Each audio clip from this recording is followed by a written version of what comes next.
मेरा नाम अक्षरा है। मैं बड़ी हैरान थी क्योंकि मेरी मजबूरियां मुझे जहां पर लेकर गई थी वो कोई मामूली जगह नहीं थी, बल्कि एक ब्यूटी पार्लर था। ब्यूटी पार्लर में काम करना कोई गलत बात नहीं है, क्योंकि अक्सर औरतें ब्यूटी पार्लर में काम करती हैं। लेकिन मैं जिस ब्यूटी पार्लर में गई थी वहां की मालकिन मुझे बड़े गौर से देख रही थी। उसने मुझसे कहा कि मेरे पास लड़कियों की खूबसूरती बढ़ाने की एक क्रीम आई हुई है, मगर अभी तक मैंने उसे किसी पर आजमाया नहीं है। इस क्रीम का असर देखने के लिए उसे मेरी जरूरत थी और उस क्रीम को लगाने के बदले वो मुझे 5 लाख रुपए देने का बोल रही थी। इतने ज्यादा पैसे तो मैंने अपनी जिंदगी में कभी नहीं देखे थे। जितने गरीब हम लोग थे उस हिसाब से तो ये पैसे हमें अमीर बना सकते थे। मैं बड़ी हैरान हो गई थी। मुझे पहले ही इस औरत की बातें बड़ी अजीब सी लग रही थी और इसकी बातों में एक अजीब तरह की घुटन महसूस हो रही थी। इसके ब्यूटी पार्लर के हालात देखकर लगता था वो भी गरीबी का शिकार है, मगर वो औरत तो मुझे 5 लाख रुपए देने को कह रही थी। इसका मतलब ये था कि वो मेरी तरह गरीब नहीं हो सकती। मैं अंदर ही अंदर घबराहट का शिकार हो रही थी। मेरी समझ नहीं आ रहा था कि मैं क्या करूं। मेरे हालात ऐसे बन गए थे कि मैं यहाँ पर नौकरी करने के लिए मजबूर हो गई थी। पैसे सुनकर तो मेरा मन कर रहा था कि अभी नौकरी पर लग जाऊं, पर पता नहीं क्यों मेरा दिल नहीं मान रहा था कि मैं ये सब कुछ ठीक भी कर रही हूँ या नहीं। मुझे लगा कि वो मुझे धोखा देने वाली है, ये कोई फ्रॉड औरत होगी, मगर उसकी अगली बात ने मेरे होश उड़ा दिए थे। उसकी बात सुनकर तो मुझे अपने कानों पर विश्वास नहीं हो रहा था। मैं हक्का बक्का सी होकर इस औरत के चेहरे को देख रही थी। मैं उसके पास नौकरी मांगने के लिए आई थी। मैं बहुत खूबसूरत और जवान लड़की थी। मेरी उम्र सिर्फ 25 साल ही थी। मैं गरीब फैमिली की मजबूर लड़की थी। मेरे पापा हमें इस दुनिया से छोड़कर जा चुके थे। हमारा कोई भाई भी नहीं था। पापा के मरने के बाद सारे रिश्तेदारों ने भी हमसे रिश्ते नाते तोड़ दिए थे। कहते हैं ना कि माता पिता का साया होना बहुत जरूरी होता है। जिनके सर पर माता पिता का साया नहीं होता, दुनिया वाले उसे रौंद देते हैं, समझते हैं कि उनका इस दुनिया में कोई नहीं है। यही वजह थी कि हमारे रिश्तेदारों ने भी मेरे पापा के मरने के बाद हम तीनों बेटियों और मेरी मम्मी को बेसहारा छोड़ दिया था। किसी ने भी हमारा मुश्किल समय में साथ नहीं दिया था। घर के हालात दिन ब दिन बिगड़ते चले जा रहे थे। मेरी 2 बहनें थी। एक बहन की उम्र 18 साल थी और दूसरी बहन की उम्र 22 साल थी। लेकिन मुझे तो समय ने मेरी उम्र से ज्यादा बड़ा कर दिया था। मेरे लिए नौकरी करना एक बहुत बड़ी मजबूरी बन गया था।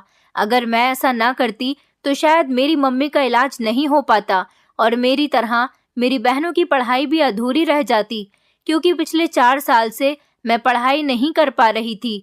जब से मेरे पापा बीमार हुए थे तभी से ही मेरी मम्मी ने मुझे घर में बैठा लिया था। उनका कहना था कि मैं बड़ी हूँ, मुझे घर की जिम्मेदारियों को समझना चाहिए और अब अपनी पढ़ाई को यहीं पर ही रोक देना चाहिए। मेरी दोनों छोटी बहनें तो बहुत ज्यादा जिद्दी थीं। उनको पढ़ाई करने का कोई शौक भी नहीं था, इसलिए दोनों ही इंटर करने के बाद घर पर बैठ गई थी। उन दोनों ने दोबारा पढ़ने की कोशिश तक नहीं की थी। फिर फाइनली घर के बिगड़ते हुए हालातों को देखकर मुझे ही आगे कदम बढ़ाना पड़ा था। मैं जहां पर भी नौकरी ढूंढने के लिए जाती वहां मेरी खूबसूरती बीच में आ जाती थी, क्योंकि मैं बहुत खूबसूरत थी। हर जगह मेरी खूबसूरती की कीमत लगने लगी थी। मेरा गोरा चिट्टा रंग और खूबसूरत शरीर अच्छे अच्छे लोगों को मेरी तरफ खींच लाता था। लेकिन मैं कोई गलत लड़की नहीं थी। मैं गरीब जरूर थी, पर मैंने कभी अपने दिमाग में अपनी खूबसूरती का घमंड नहीं पाला था। मैं तो बल्कि अपनी खूबसूरती से तंग आ गई थी। हमारा साथ देने वाला कोई नहीं था। इस दुनिया में हम 4 बेसहारा औरतें बड़ी मुश्किल से अपना गुजारा कर रहे थे।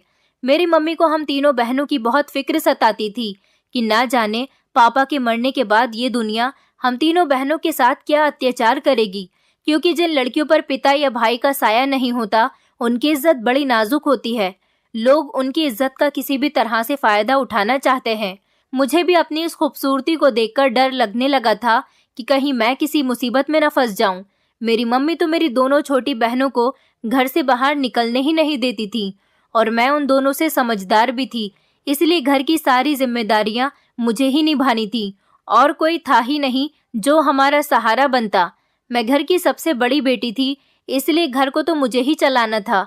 मेरी मम्मी की तबीयत ज्यादा खराब रहने लगी थी, इसलिए एक बहन मम्मी की सेवा में लगी रहती थी और सबसे छोटी वाली बहन को कुकिंग करने का बहुत शौक था, इसलिए वो घर के सारे काम करती थी और खाना भी बनाया करती थी। मेरे पापा हमें हायर स्टडी करवाना चाहते थे। वो चाहते थे कि उनकी बेटियां पढ़ लिख कर किसी काबिल बने।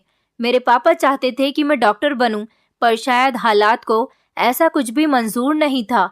अब जो हालात चल रहे थे उसमें मुझे अपनी दोनों छोटी बहनों की टाइम पर शादी कर देना ही बेहतर लगा था। मुझे अपनी फिक्र नहीं थी। मेरा रिश्ता तो मेरे पापा के सामने ही तय हो गया था। मेरे पापा ने मेरा रिश्ता हमारे पड़ोस में ही रहने वाले रितेश के साथ करवा दिया था। रितेश और मैं एक ही मोहल्ले में रहने वाले थे, इसलिए बचपन से ही हमने एक दूसरे को देखा था और हम दोनों एक साथ ही स्कूल में पढ़े हुए थे। रितेश के पापा ने मेरे पापा से हम दोनों के रिश्ते की बात की थी, क्योंकि मैं बहुत खूबसूरत थी, इसलिए उन्होंने जल्द से जल्द अपने बेटे के साथ मेरा रिश्ता करवाना बेहतर समझा था। इससे हम दोनों के बीच गहरी मोहब्बत हो गई थी। रितेश की फैमिली में उसके सिर्फ मम्मी पापा ही थे, कोई भाई या बहन नहीं था। कभी कभी उसकी मम्मी हमारे घर आ जाया करती थी और हमारे साथ बहुत अच्छे तरीके से बिहेव करती थी। हम दोनों ही खूबसूरत थे और एक दूसरे को अच्छे तरीके से जानते थे और हमारे भाग्य भी जुड़ चुके थे। रितेश और मैं बहुत ऊंचे सपने देखते थे। हम दोनों का शुरू से ही सपना था कि हम अपने पेरेंट्स की तरह गरीबी भरी जिंदगी नहीं गुजारेंगे। रितेश बहुत मेहनती लड़का था। दूसरे देश जाकर लाखों रुपए कमाना उसका सपना था। अपनी स्टडी कंप्लीट करते ही रितेश दुबई काम करने के लिए चला गया था। हालांकि मेरे पापा जब बीमार थे तो वो चाहते थे कि उनके जीते जी ही मेरी और रितेश की शादी कर दी जाए, लेकिन रितेश ने मुझे बहला फुसलाकर उनसे शादी के लिए इनकार करवा दिया कि मैं अभी शादी नहीं करना चाहती, क्योंकि वो अभी शादी करने के लिए तैयार ही नहीं था। कुछ महीने बाद मेरे पापा की डेथ हो गई। उसके बाद भी हमारे कुछ रिश्तेदारों ने और मेरी मम्मी ने रितेश से शादी करने के लिए कहा था। सब मेरी मम्मी का बोझ हल्का करना चाहते थे। हालांकि रितेश के मम्मी पापा ने भी उस पर शादी करने के लिए जोर दिया था, मगर रितेश शादी करने के बाद अपने सपनों को अधूरा नहीं छोड़ना चाहता था। मैं भी अब शादी नहीं करना चाहती थी। रितेश से मोहब्बत अपनी जगह थी, लेकिन मैं अपनी मम्मी और अपनी बहनों को अकेला नहीं छोड़ सकती थी। इसलिए रितेश और मेरी मर्जी के साथ ये शादी रोक दी गई थी। रितेश कुछ महीनों बाद दुबई काम करने के लिए चला गया। इस तरह से हम दोनों की फैमिली मायूस होकर बैठ गई थी। रितेश अपने पेरेंट्स का इकलौता बेटा था। अपने घर के हालात बेहतर करने के लिए मैंने भी कई जगह पर नौकरी तलाश की और अपनी किस्मत को आजमाना चाहा था। मेरी स्टडी इतनी भी कम नहीं थी कि मुझे नौकरी नहीं मिलती, लेकिन मेरी खूबसूरती ही मेरी खुशकिस्मती बन रही थी। मुझे कहीं पर सेक्रेटरी की नौकरी मिलती तो कहीं पर रिसेप्शनिस्ट की ऑफर की जाती, या फिर मेरी खूबसूरती की कीमत लगाई जाती थी। लेकिन मैं कोई गलत लड़की नहीं थी। मैं खुद को रितेश की अमानत समझती थी। ऐसे हालातों में मैं कोई ऐसा वैसा काम नहीं करना चाहती थी जो बाद में मुझे रितेश से दूर करने पर मजबूर कर दे। मुझे किसी फ्रेंड ने एक पार्लर में जॉब करने के बारे में बताया, लेकिन मैं पार्लर का काम तो जानती ही नहीं थी, इसलिए मैं पार्लर में काम कैसे कर सकती थी। मैंने अपनी फ्रेंड को इनकार कर दिया था। मेरी फ्रेंड ने कहा, तुम जब वहाँ पर जॉब करोगी तो वो तुम्हें जॉब करने के साथ साथ वहाँ का सारा काम भी सिखा देंगी। उसकी टेंशन तुम मत लो, एक बार तुम वहाँ जाकर जॉब के लिए ट्राई तो करो। मेरी फ्रेंड ने बताया कि पार्लर की मालकिन मेरी पुरानी जानने वाली है। उन्हें लड़की की तलाश है। पार्लर का काम वो खुद करेंगे, बस उन्हें एक हेल्पर की ज़रूरत है। तुम पार्लर का काम भले ही नहीं जानती, लेकिन हेल्पर बनकर उनके साथ हेल्प करवा सकती हो और धीरे धीरे फिर तुमसे भी काम आ जाएगा। मेरी फ्रेंड ने उस औरत के नरम बिहेवियर की बहुत तारीफ की थी। मेरी फ्रेंड ने मुझे उसका एड्रेस दे दिया था, इसलिए मैं अपनी दोस्त के कहने पर उस पार्लर में पहुंच गई। ये जगह मुझे बड़ी हैरान कर गई थी।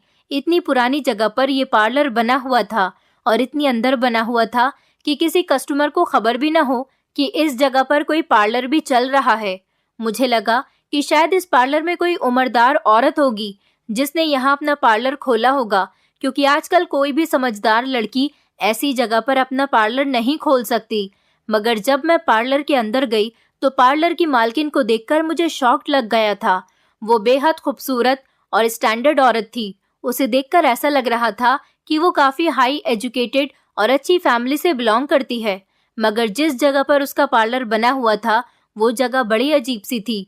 उस औरत ने मुझसे मेरी मजबूरी और मेरी परेशानी भरे हालात की कहानी सुनी तो वो अफसोस करने लगी। कहने लगी कि तुम फिक्र मत करो, तुम अगर मेहनत करोगी तो लाखों रुपए कमा सकती हो। वो मुझे गहरी नजरों से देख रही थी। मैंने महसूस किया कि उसकी नजरें मेरे शरीर पर ही टिकी हुई थी। वो मुझे बार बार घूर घूर कर देख रही थी। मुझे उसकी नजरें बहुत अजीब लग रही थी। किसी भी मर्द का मुझे इस तरह से एकटुक देखना ये तो कोई नॉर्मल बात थी, क्योंकि कोई भी मर्द मेरी खूबसूरती देखकर अपनी नजर मुझसे हटा ही नहीं पाता था। मगर वो तो औरत होकर मुझे इतनी गहरी नजरों से देख रही थी। मैं तो घबरा गई। मैंने ढीले ढाले और पूरे कपड़े पहने हुए थे। न जाने वो मुझे क्यों इतना घूर रही थी। मैंने उससे सवाल किया कि आप मुझे काम पर रख सकती हो या नहीं। मैं जल्द से जल्द उसका जवाब सुनकर वहां से जाना चाहती थी। वो औरत मुस्कुराकर मुझसे कहने लगी, मुझे तो तुम जैसी खूबसूरत लड़की की ही जरूरत है। तुम फिक्र मत करो, मैं तुम्हें काम पर रख चुकी हूँ। वो मेरी खूबसूरती की बहुत तारीफ कर रही थी। मुझे आइडिया हो गया था कि वो मेरी खूबसूरती के बिना पर ही मुझे नौकरी देने पर तैयार हुई है, क्योंकि मैं पार्लर का कोई काम नहीं जानती थी। और दूसरी बात ये भी कि उसने पार्लर से रिलेटेड तो मुझसे कोई भी सवाल ही नहीं किया था। मुझे ये बात बहुत अजीब लग रही थी। वो मुझसे कहने लगी कि घबराओ मत, मैंने अपने पार्लर में हमेशा औरतों को खूबसूरत करने के लिए अच्छे अच्छे प्रोडक्ट्स का इस्तेमाल किया है। अभी कुछ दिन पहले ही मैंने विदेश से एक बहुत ही अच्छी क्रीम मंगवाई है जो कि औरतों को खूबसूरत बना देगी। लेकिन वो क्रीम कस्टमर पर लगाने से पहले मैं उसको किसी पर ट्राई करना चाहती हूँ, क्योंकि मैं उस क्रीम को डायरेक्ट कस्टमर पर अप्लाई नहीं कर सकती। अगर कुछ गड़बड़ हो गई तो मेरा ये पार्लर बंद हो सकता है। मुझे इसके लिए एक ऐसी लड़की चाहिए थी जो बहुत खूबसूरत हो। तुम तो पहले ही बहुत खूबसूरत हो और अच्छी भी हो। तुम मेरी क्रीम को ट्राई करने के लिए बेस्ट रहोगी, इसीलिए मैं तुम्हें नौकरी पर रख रही हूँ। वो औरत कहने लगी, इस क्रीम से तुम्हारी खूबसूरती में और ज्यादा बढ़ावा हो जाएगा और मैं अपने कस्टमर को यही बताऊंगी कि ये क्रीम तुम पर आजमाई गई है। मैंने कहा ठीक है, अगर मेरी खूबसूरती इस काम के लिए इस्तेमाल हो रही थी तो मुझे कोई एतराज नहीं था। मुझे लगा कि इस पार्लर से मेरी मंथली सैलरी सिर्फ 6 या 7 हजार रुपए ही होगी, मगर मैं इसमें भी खुश थी, क्योंकि कुछ ना होने से इतने पैसे आना भी मेरे लिए बहुत बड़ी बात थी। मगर उस औरत की अगली बात पर मुझे झटका लगा था। वो कहने लगी, तुम्हें मेरी क्रीम इस्तेमाल करने के बदले 5 लाख रुपए दिए जाएंगे। मैं 5 लाख रुपए जैसी बड़ी रकम के बारे में सुनकर शॉक्ड रह गई थी। एक नॉर्मल सी क्रीम लगाने के बदले वो औरत मुझे 5 लाख रुपए देने के लिए तैयार थी। मैं नहीं समझ पाई थी कि वो इतनी बड़ी रकम क्यों देना चाहती थी। मेरी हैरानी पर वो कहने लगी, मैंने खूबसूरती वाली क्रीम अभी किसी पर ट्राई नहीं की। तुम पहली बार इस्तेमाल करोगी तो हो सकता है कि तुम्हारी खूबसूरती पर दाग भी लग जाए, और ऐसा भी हो सकता है कि तुम्हारी खूबसूरती पहले से ज्यादा बढ़ जाए। इसलिए सोच समझकर जवाब देना, तुम्हें खतरा मोल लेना होगा। अगर तुम मुझ पर भरोसा करके ये काम करना चाहो तो इसकी कीमत 5 लाख रुपए ही होगी। वो औरत मुझसे कहने लगी कि फिक्र मत करो, मैं कभी गलत प्रोडक्ट्स इस्तेमाल नहीं करती। मैं दुबई की एक बहुत बड़ी कंपनी से प्रोडक्ट्स ऑनलाइन मंगवाती हूँ। मुझे और क्या चाहिए था। मैं उस औरत की बात मान गई थी। 5 लाख रुपए के बारे में सुनकर तो वैसे भी मेरी आंखें खुल गई थी। इसके लिए तो मैं खतरा भी मोल लेने के लिए तैयार थी। 5 लाख रुपए कमाने के बदले में मैं अपनी बहनों की अच्छी और धूमधाम से शादी कर सकती थी और अपनी मम्मी का भी इलाज करवा सकती थी। मुझे सबसे पहला ख्याल रितेश का आया था। वो मेरी ये बात सुनकर खुश हो जाता और ऐसा करने से फ्यूचर में उसकी कुछ हेल्प भी हो जाती। मैंने उस औरत से कह दिया कि मैं नौकरी करने के लिए तैयार हूँ। अगर मेरी खूबसूरती पर दाग भी लग जाए तो कोई बात नहीं, मुझे कोई फर्क नहीं पड़ता। मेरे लिए पैसे ही जरूरी हैं। मैं वैसे भी अपनी खूबसूरती से तंग आ चुकी थी। मुझे रितेश भी हमेशा यही एहसास दिलाता था कि वो मेरी खूबसूरती से नहीं बल्कि मुझसे प्यार करता है। वो मुझे बहुत प्यार करता था। मैं रितेश पर बहुत भरोसा करती थी, इसलिए मुझे अपनी खूबसूरती पर दाग लगने का कोई अफसोस नहीं था। वो औरत मुझे अपने पार्लर में रखे गए कुछ प्रोडक्ट्स के बारे में बताने लगी, मगर उसकी एक बात ने मेरे होश उड़ा दिए थे। मैं हक्का बक्का सी उसे देख रही थी। उस औरत ने मुझे बताया कि उसके पार्लर में मर्द भी आते हैं जो कि बॉडी मसाज करवाने की भारी कीमत देते हैं। उसके इस छोटे से पार्लर में बहुत सारे मर्द अपनी बॉडी ट्रीटमेंट लेने के लिए आते थे। मुझे तो इस पार्लर की हालत देखकर नहीं लग रहा था कि ये इतना फेमस पार्लर हो सकता है, लेकिन वो मेरे सामने अपने पार्लर की इतनी तारीफ कर रही थी जिसे सुनकर मैं चौंक गई थी।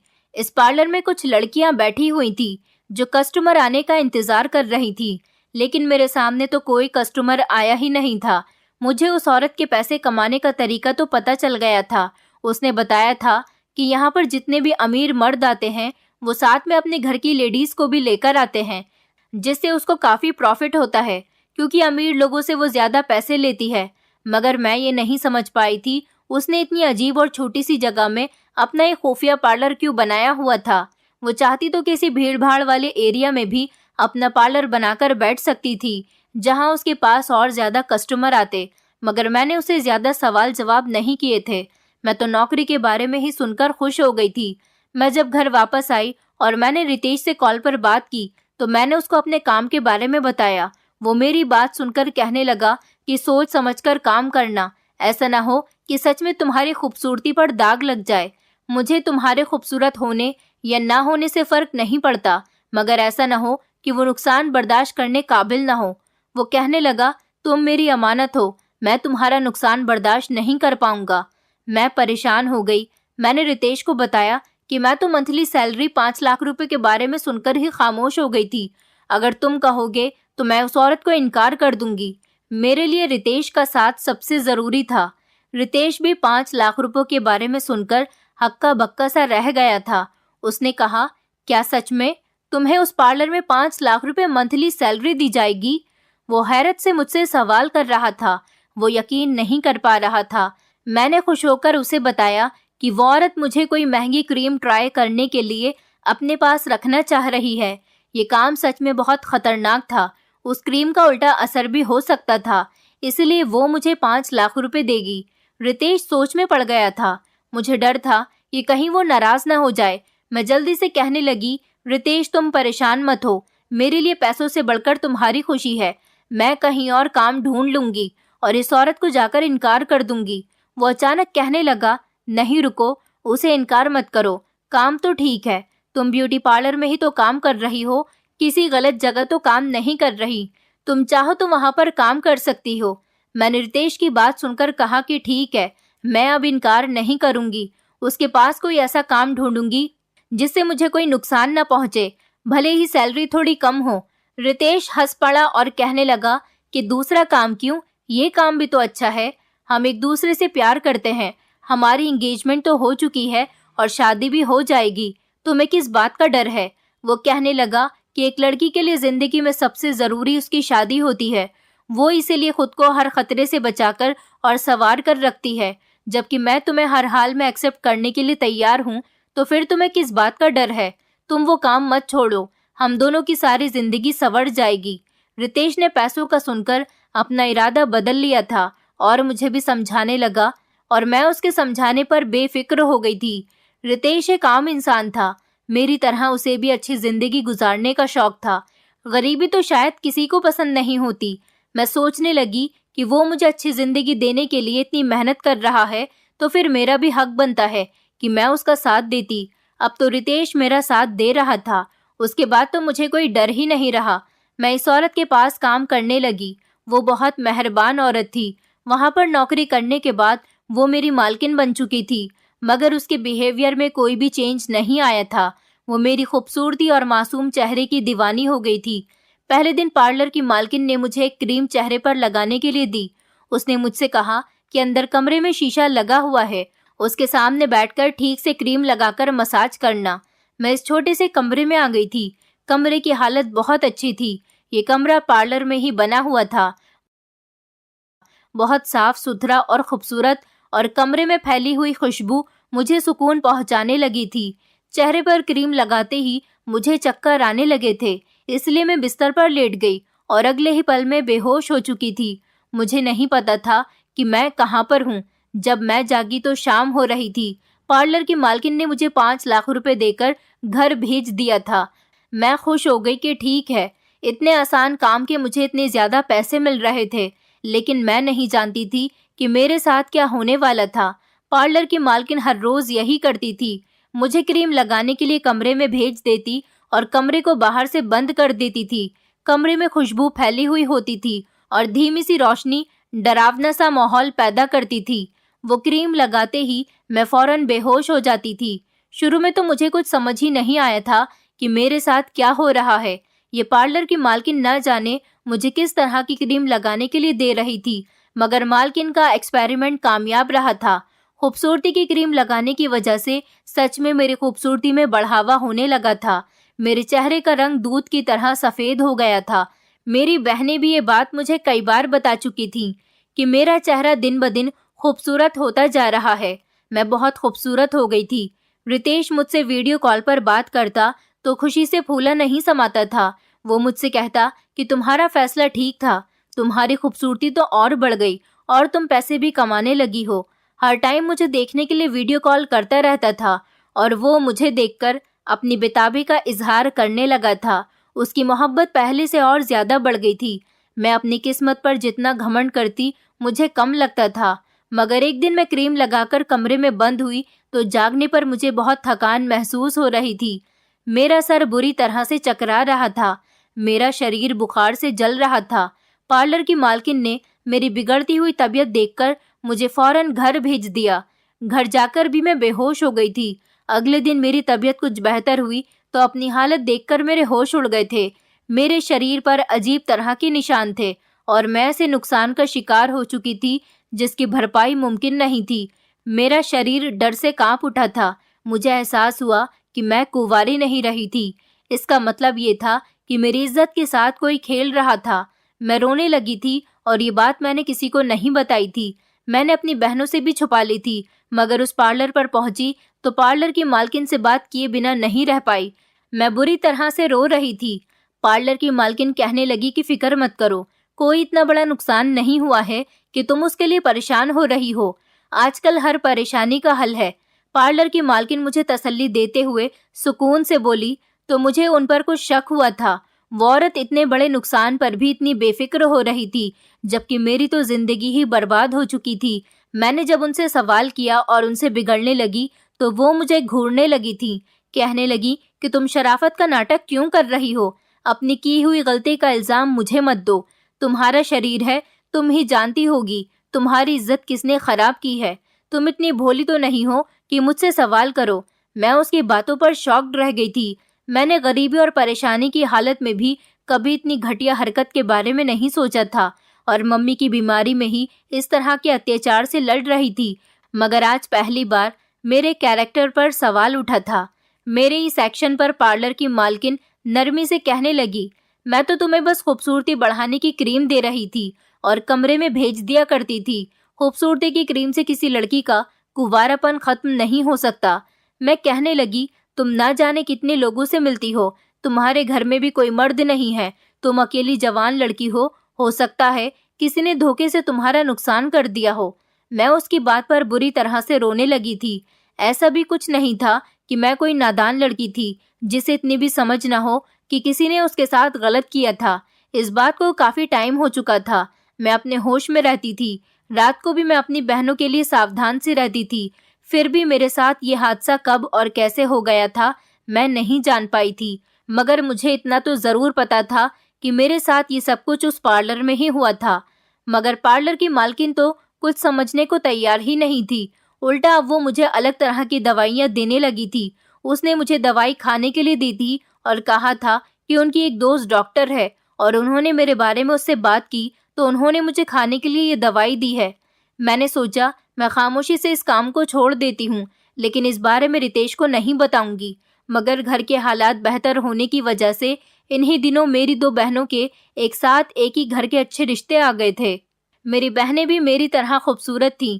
मेरी कुर्बानी की वजह से घर के हालात बेहतर हो चुके थे। रिश्ते बहुत अच्छे थे। लड़के वालों की फैमिली बहुत अच्छी थी और लड़के बहुत अच्छी जॉब करते थे। मैंने मम्मी को इस बारे में बताया तो वो मुस्कुराती हुई आंखों से मुझे देखने लगी थी। मैं अपनी बहनों की खातिर रुक गई थी। सोचा पहले इनकी शादी के लिए पैसे जमा कर लेती हूँ, उसके बाद काम छोड़ दूंगी। पार्लर की मालकिन ने मेरी परेशानी महसूस की तो मुझे एक ऐसा सॉल्यूशन बताया जो मुझे शॉक कर गया था। पार्लर की मालकिन ने मुझे बताया कि उनकी डॉक्टर दोस्त के पास एक ऐसी दवाई है जो लड़की का कुंवारापन वापस कर सकती है। मैं तो इस बात पर बड़ी हैरान होकर मालकिन की तरफ देख रही थी, क्योंकि मुझे इस बात पर यकीन नहीं हुआ था। अगर ऐसी कोई दवाई होती तो इतनी लड़कियां कुंवारी न होने पर सुसाइड करने और डाइवोर्स लेने के बजाय इन दवाइयों का इस्तेमाल कर लेती। मैंने मालकिन को जवाब नहीं दिया, मगर जब मैंने इस बारे में इंटरनेट पर रिसर्च की तो मैं दंग रह गई थी। साइंस ने इतनी तरक्की कर ली थी कि लड़की का कुंवारापन लौटाने का इलाज भी मौजूद था।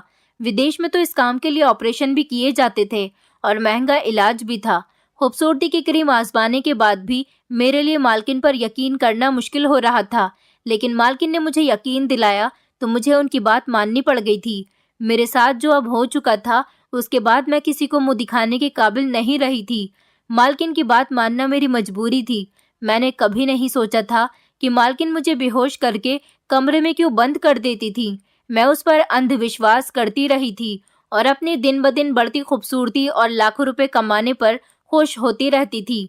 मालकिन ने मुझे कुंवारापन लौटाने की दवाई दी थी। वो दवाई पानी के साथ देने के बाद मुझे कोई भी फर्क महसूस नहीं हो रहा था, मगर मालकिन ने कहा कि बेफिक्र रहो, तुम्हारा कुंवारापन लौट आया है।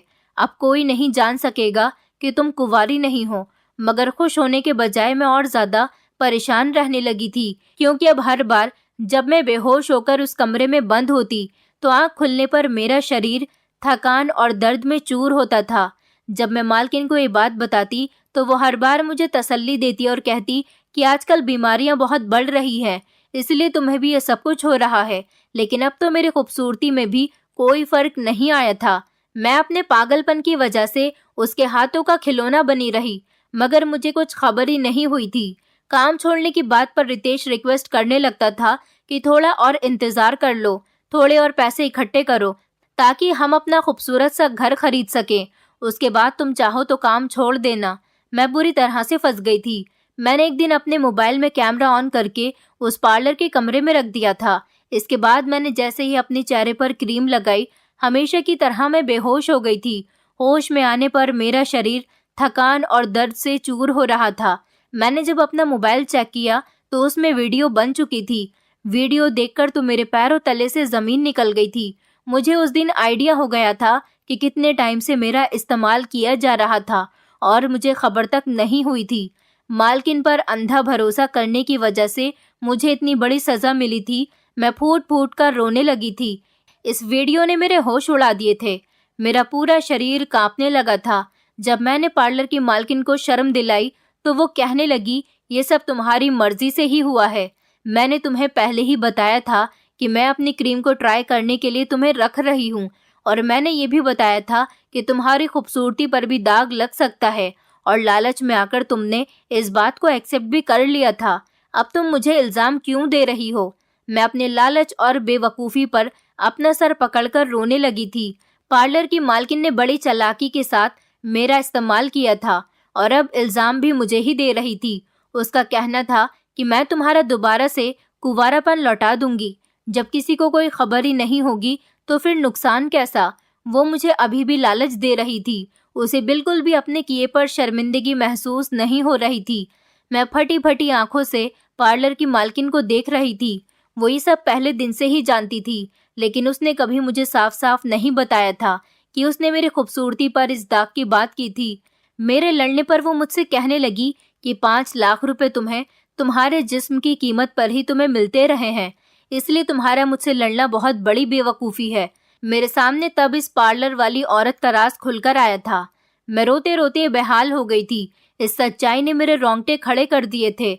मालकिन ने मुझे बताया था कि इस पार्लर में कुछ मर्द अपनी मसाज करवाने के लिए आते हैं। दरअसल वो लोग अपनी मसाज करवाने के लिए नहीं, बल्कि खूबसूरत लड़कियों के साथ मज़े लूटने के लिए आते थे।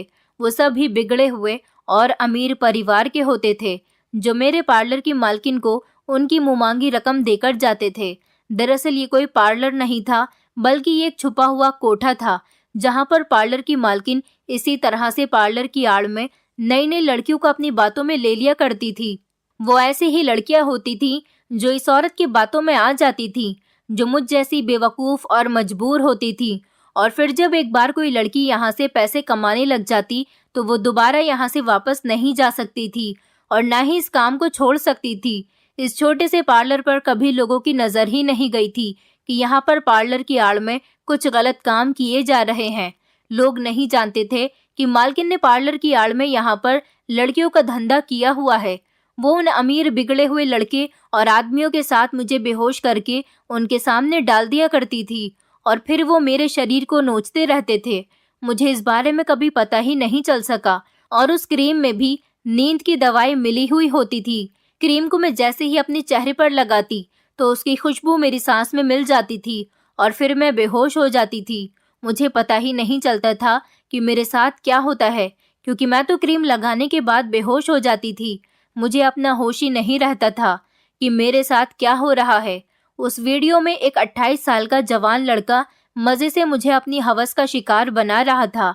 मुझे तब पता चला कि मेरी हालत इतनी खराब क्यों होती थी, क्योंकि इस तरीके से तो पार्लर की मालकिन कई लाख रुपए कमा रही थी और मुझे सिर्फ 5 लाख रुपए देकर उसने मेरी आंखें बंद कर दी थी। मेरे पास पैसा तो आ रहा था, मेरी बहनों के रिश्ते भी फिक्स हो गए थे, मगर अब मेरे पास इज्जत नहीं रही थी। मैं उस दिन घर जाकर बहुत रोई थी। मालकिन मुझसे झूठ बोलती रही थी कि मैं अपना कुंवारापन वापस पा सकती हूँ। शायद ऐसी दवाई मौजूद हो, लेकिन ऐसी भी कोई दवाई किसी भी डॉक्टर के पास मौजूद नहीं थी। मुझे बहला फुसलाकर वो अपना कारोबार चमकाती रही। उसका असली कारोबार पार्लर का काम नहीं, बल्कि लड़कियों का धंधा करवाना ही था, क्योंकि वो खुद भी ऐसी ही औरत थी। मैं वो काम छोड़ देना चाहती थी। मेरे पास इतने पैसे इकट्ठे हो गए थे कि मैं अपनी बहनों की सिंपल तरीके से शादी कर देती। मैंने इस बारे में रितेश से बात की तो वो परेशान हो गया। मैंने रितेश से कहा कि मैं वो काम छोड़ना चाहती हूँ। पार्लर में काम करना मुझे पसंद नहीं है और अब मैं थकान का शिकार रहने लगी हूँ। रितेश कहने लगा, अगर तुम मेरा साथ दे दोगी तो इसमें क्या परेशानी वाली बात है। पार्लर का माहौल चाहे ठीक ना हो, इसमें तुम्हारा क्या जाता है। तुम तो बस पैसा इकट्ठा करो। उसकी बात सुनकर मैं खामोश रह गई थी। रितेश मुझसे कहने लगा, मैं भी तो यहाँ रहकर इतनी मेहनत का काम करता हूँ। मुझे जैसा काम मिलता है मैं कर लेता हूँ, ताकि हम दोनों का फ्यूचर सिक्योर हो जाए। हम गरीबी भरी जिंदगी ना गुजारे। तुम तो खुशनसीब हो जिसको तुम्हारी खूबसूरती के बिना पर इतना आसान काम मिल गया। मैं उसे क्या बताती कि मैं इस काम की कितनी बड़ी कीमत चुका चुकी हूँ। उसे ऐसा लगता था कि मुझे सिर्फ अपने चेहरे पर क्रीम लगाने से इतना ज्यादा पैसा मिल रहा है। वो कहने लगा, मैं यहाँ पर धक्के खा रहा हूँ और यहाँ पर लोगों का नौकर बना हुआ हूँ। मेरी सारी पढ़ाई, मेरी रेपुटेशन, सब कुछ यहाँ पर खाक हो चुका है। तुम्हें क्या पता कि आज के ज़माने में पैसा कमाना कितना मुश्किल है। वो मुझसे नाराज़ होने लगा क्योंकि वो नहीं जानता था कि मैं नौकरी क्यों नहीं छोड़ना चाहती थी। रितेश की जिद और उसके बार बार समझाने की वजह से मुझे ये काम करना पड़ा। मैं उसे सच बताने से डर गई थी कि मेरी इज्जत ना जाने कितने मर्दों के हाथों नीलाम हो चुकी है।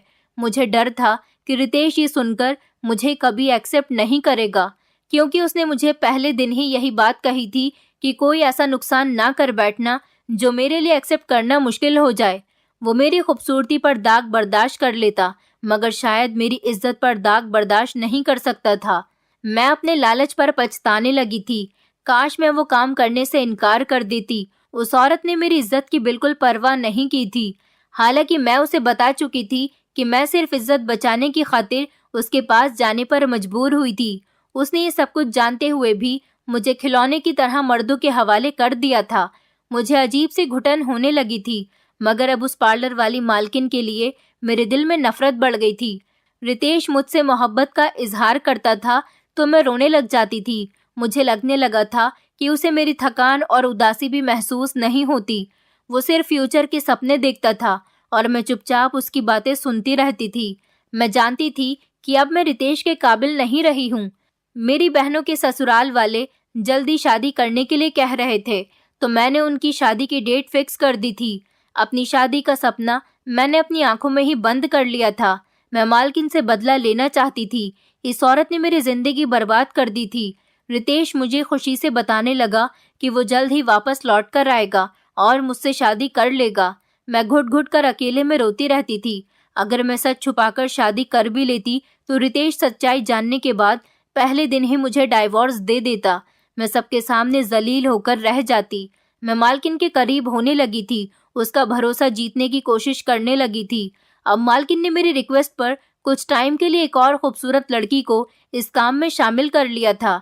मैंने छुपकर मालकिन के पास आने वाले कुछ अय्याश लड़कों को एक ही टाइम पर आने का मैसेज कर दिया और मालकिन को जूस में नशे की दवाई मिलाकर उसे कमरे में भेज दिया।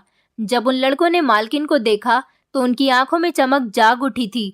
मालकिन तो जवान और बहुत खूबसूरत थी। मैंने मालकिन को लड़कों के हवाले कर दिया और मौके पर ही पुलिस को बुला लिया था। मैं हमेशा के लिए इस पार्लर से निकल आई थी। मालकिन को पहले उन लड़कों ने इस्तेमाल किया, फिर गैर कानूनी धंधा करने पर इन सबको पुलिस पकड़कर ले गई। मैंने अपना बदला ले लिया था। अब मैं बेफिक्र हो गई थी। मैंने अपनी बहनों की भी शादी कर दी थी, अपनी मम्मी का इलाज भी करवा लिया था और फिर अब मैं एक अस्पताल में रिसेप्शनिस्ट की नौकरी कर रही हूँ। वहां से मुझे बेइज्जती के 5 लाख तो नहीं बल्कि इज्जत के 15,000 रुपए जरूर मिल रहे हैं। इस कमाई से कम मेरा गुजारा बहुत अच्छे तरीके से हो रहा है और मैं बहुत बेफिक्र हूँ। कुछ दिनों के बाद ही रितेश भी वापस आ गया था।